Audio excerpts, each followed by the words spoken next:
Hello guys, welcome back my channel Puja day. কেমন আছো তোমরা? আই হোপ কি তোমরা খুবই ভালো আছো, আর আমিও খুবই ভালো আছি। তো একটু ছাদে গেলাম, যা দেখলাম বাবুটা কি করে। তো দেখলাম একলা একলা খেলছে। তুই পাশে ছেলেটা এসছে, তো আমাকে দেখে চলে গেছে, আমার দিয়ে ভয় পায়, তো চলে গেছে। তবে আমি নিচে চলে আসলাম। তো এই যে দেখো, এখানে মাটন আছে, মাটন বার করলাম। তো আজকে আমি বানাবো মাটন 65। তো এই যে কুকারের মধ্যে মাটনগুলি দিয়ে দেবো। মাটনগুলি একটু ছোটো ছোটো করে কেটেছিলাম, তো দিয়ে দেবো। আর জল দেব, হলুদ দেব, স্বাদ অনুসার নুন দেব, নুনটা একটু কম দেব, আর একটুখানি তেল। সিটি লাগাবো।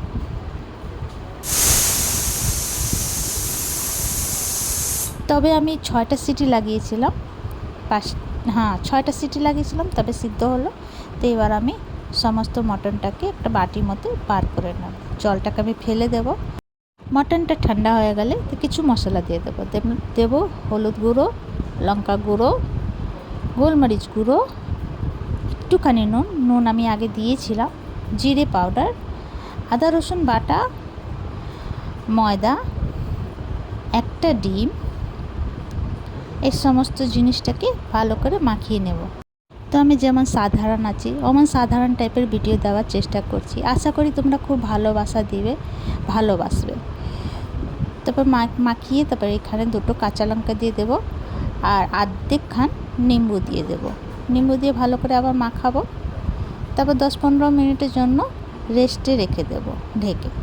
তো ভাজার আগে একটুখানি ফুড কালার আর কস্তুরি মেথি, তোমরা চাইলে কারি পাতা भी দিতে পারো, তো আমার কাছে ছিল না, তাই যে আমি কস্তুরি মেথি দিলাম। তো এখানে কড়াইটা গরম হয়ে গেছে, দিয়ে দেব অয়েল, রিফাইন অয়েল।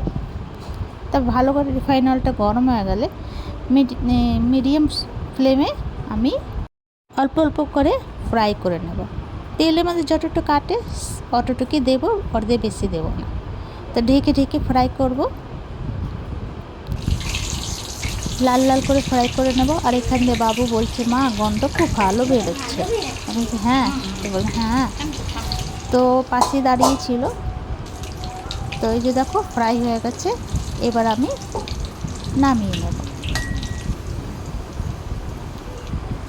তো এই যে নামিয়ে নিলাম, ফ্রাই হয়ে গেল। এবার একটু পেঁয়াজ টিয়াজ দিয়ে সাজিয়ে বাবুটাকে একটু দিয়ে দেখি কি বলে খেয়ে। বাবুর কাছে যদি ভালো লাগে তো মনে করো খুব ভালো হয়েছে। তো চলো দিয়ে আসি। তো এই যে দেখো বাবুকে দিলাম।